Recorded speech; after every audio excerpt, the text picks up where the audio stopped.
महाबोधि महाविहार बिहार में गया जिले में बोध गया में वो बुद्ध का मंदिर है, जहाँ सिद्धार्थ गौतम बुद्ध जी को जिस बोधि वृक्ष के नीचे ज्ञान प्राप्ति हुई थी और उन्होंने मतलब समानता पर आधारित, मानवता पर आधारित, शांति पर आधारित और प्रज्ञाशील करुणा को मजबूत करने वाला एक जो धम्म दिया था, तो वो जहाँ जिस बोधि वृक्ष के नीचे उनको ज्ञान प्राप्ति हुई थी उसी जगह पर मतलब वहाँ महाबोधि महाविहार है।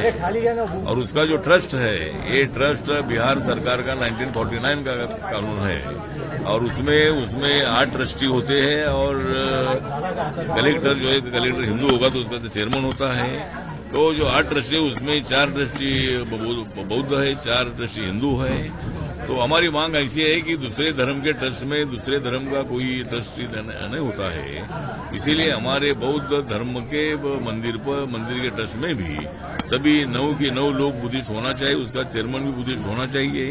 इस मांग को लेकर 14 अक्टूबर को बाबा साहब अम्बेडकर जी ने बौद्ध धर्म की दीक्षा ली थी 14 अक्टूबर 1956 को नागपुर में। उसी तारीख को ध्यान में रखते हुए हमने सभी रिपब्लिकन पार्टी के अलग अलग ग्रुप हैं, उसके साथ साथ बौद्ध संगठनाएं हैं और कांग्रेस पार्टी है, राष्ट्रवादी कांग्रेस है, शिवसेना जो एकनाथ शिंदे की है, उद्धव ठाकरे साहब की है, तो और अपना बीजेपी है। तो सभी जो पॉलिटिकल पार्टियां है उसमें काम करने वाले जो बुद्धिस्ट नेता है वो सब नेता इसमें शामिल है और बहुत बड़ा जो रैली है, ये रैली 14 अक्टूबर को निकलने वाली है।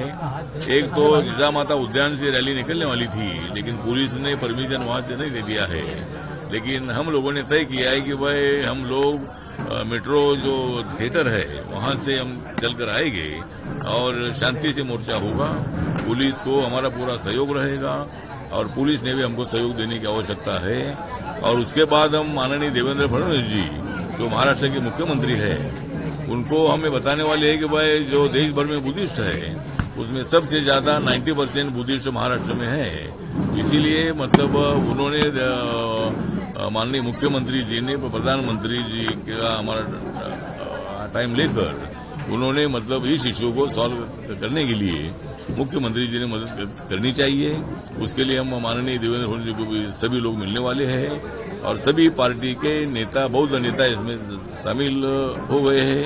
इसलिए मैं उनका धन्यवाद करता हूं और हमारी रैली बहुत बड़ी निकलेगी और इस विषय को गति देने का काम इस रैली के माध्यम से होगा। पीएम नरेंद्र मोदी जी से भी कुछ अपील करेंगे, हम मीटिंग करने वाले उनके साथ। हाँ, तो मतलब ये विषय तो ऐसा केंद्र सरकार के हाथ में नहीं है, लेकिन उसके बावजूद भी ये बिहार सरकार का ही कानून का विषय है।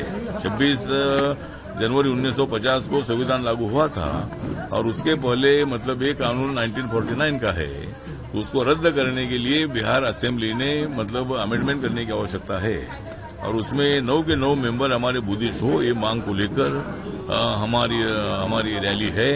हम किसी धर्म के विरोध में नहीं है, अपना अपना धर्म का पालन करने का अधिकार बाबा साहब के संविधान ने दिया है, लेकिन इसीलिए हमारा धर्म का पालन करने का हमें अधिकार है और इसीलिए हमने ये रैली सभी हमारे बौद्ध समाज की तरफ से रखी है।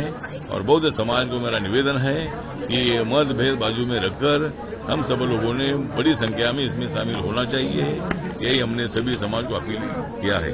मुझे लगता है कि मुझे इसकी जानकारी मिली है, हमारे जो वहाँ के प्रदेश अध्यक्ष है हरियाणा के, उन्होंने मुझे कल इसकी बात मुझे बताई है और मैं वहाँ के मिनिस्टर के संपर्क में मैं हूँ। तो जो भी हादसा हुआ ये अच्छी बात नहीं है। जो मतलब जो वरिष्ठ अधिकारी है उन्होंने उनका अपमान करने का प्रयत्न किया था और इसीलिए उन्होंने आत्महत्या किया। वो एडीजीपी थे वो और बड़े पोस्ट पर थे, लेकिन घटना बहुत बड़ी दुर्दैवी है, इसकी पूरी जांच होनी चाहिए और मैं मुख्यमंत्री जी के संपर्क में हूँ और जिसके कारण उन्होंने आत्महत्या की है उनके ऊपर कार्रवाई होनी चाहिए। इसमें कोई सरकार का संबंध नहीं है। राहुल गांधी जी बोल रहे हैं कि भाई ये सरकार ये है वो है, तो इसी तरह का पॉलिटिकल विषय को बनाना ठीक नहीं है, लेकिन घटना बहुत बड़ी दुर्दैवी है और एक बड़ा अफसर हमारे समाज का आत्महत्या करता है, ये बहुत बड़ा हमें चोट लगी है और इसीलिए मुझे लगता है कि मुख्यमंत्री जी जरूर इसके संबंध में एक्शन लेंगे। मनुस्मृति लाना चाहती है बीजेपी, आरएसएस, इस तरह की बात संजय राउत ने की है जब इनको पूछा गया इसके बारे में। मुझे लगता है कि संजय राउत आरोप लगाने में बहुत बड़े एक्सपर्ट है। वो ट्रेनिंग लेकर ऐसा आए हैं कि भाई वो आरोप ही लगाते रहते हैं। तो आरोप हर बात पर लगाना ठीक नहीं है।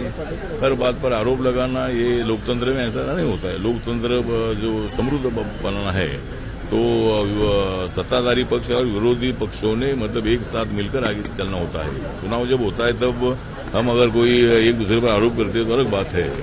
तो उसके बाद हम सब लोगों ने देश के समृद्धि के लिए, विकास के लिए, राज्य के विकास के लिए एक साथ रहना चाहिए। लेकिन रोज आरोप लगाना ये इससे लोग परेशान हो गए हैं।